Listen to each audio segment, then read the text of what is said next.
Bonjour Lise. Bonjour Fabienne. Lise, la question du jour, parce qu'on attend sa décision pour aujourd'hui, est-ce que la Fed, la Banque centrale américaine, va augmenter ses taux? On pose la question parce que forcément ça nous concerne aussi. Et oui, la Fed est en conclave jusqu'à ce soir pour trancher cette question, pas simple, car la décision se répercutera sur la croissance mondiale. Alors la logique, ce serait de remonter ces taux directeurs aujourd'hui proches de zéro, car l'inflation est très basse, trop basse, mais la conjoncture américaine est décevante, pas assez de création d'emplois malgré un chômage peu élevé, pas assez de consommation, production industrielle et morale des ménages en recul. Tout ça va sans doute inciter la Fed à ne rien changer, en tout cas pas cette fois. La Banque centrale américaine souffre de la même maladie que toutes ses congénères. Elle ne sait plus à quel sein se vouer et ça, c'est un mauvais signal.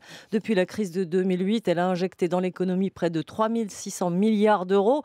Ça fait repartir l'économie américaine, mais cette politique a eu un inconvénient. Le dollar est fort, trop fort. Et puis la Fed n'est pas seule au monde. Et alors en effet, Lise, indépendante certes, mais il faut qu'elle compte avec les autres banques centrales. Qui ont aussi inondé le marché de liquidités. Le Japon avait commencé dans les années 90, il poursuit cette politique. La BCE, la Banque centrale européenne, s'y est mise aussi.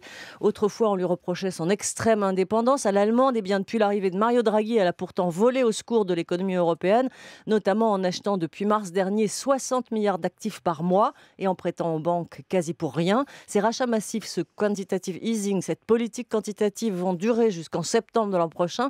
La BCE va réexaminer sa politique monétaire dans un mois. Les propos de Draghi laissent déjà penser qu'elle continuera ce programme plus longtemps que prévu pour contenir l'euro face au dollar, ce qui est bon pour nous.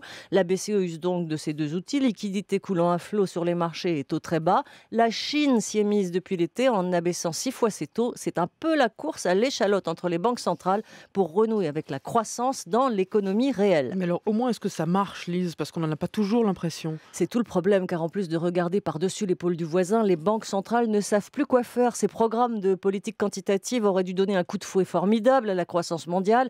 Eh bien, le résultat est mince, c'est ce que constate l'OCDE. Aux États-Unis, on l'a vu, c'est bof. En Europe, c'est très timide. En Chine, la croissance marque le pas et les émergents qui sont soumis au dollar fort sont en repli.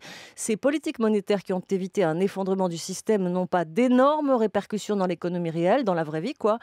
Alors, ce trop d'argent serait-il en train d'anesthésier la relance? C'est tout le dilemme des banques centrales. Il paraît qu'en 2016, on y verra plus clair. Lise Joly pour le décryptage éco sur France Info.